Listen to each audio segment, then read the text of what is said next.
आमच्या नवीन घराची वास्तुशांती नुकतीच झाली आणि वास्तुशांतीचे होम वगैरे असे विधी झाल्यानंतर गुरुजींनी आम्हाला सांगितलं की नवीन चूल घालून त्यावरती तुम्हाला दूध उतू घालवायचं आहे।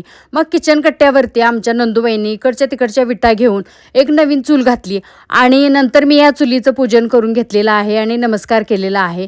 माझ्यानंतर माझ्या ज्या नंदुबाई आहेत त्यांनी सुद्धा चुलीचं पूजन केलं आणि नमस्कार केला आणि नंदुबाईंनीच खास दूध उतू घालवण्यासाठी एक नवीन भांडं आणलं होतं। याच भांड्यामध्ये आम्ही दूध घातलं आणि ते चुलीवरती ठेवलेलं आहे। नंतर चुलीमध्ये छोटे छोटे लाकडाचे तुकडे घातले आणि चुलीला जाळ लावला आणि अशा पद्धतीनं आम्ही हे दूध उतू घालवलेलं आहे।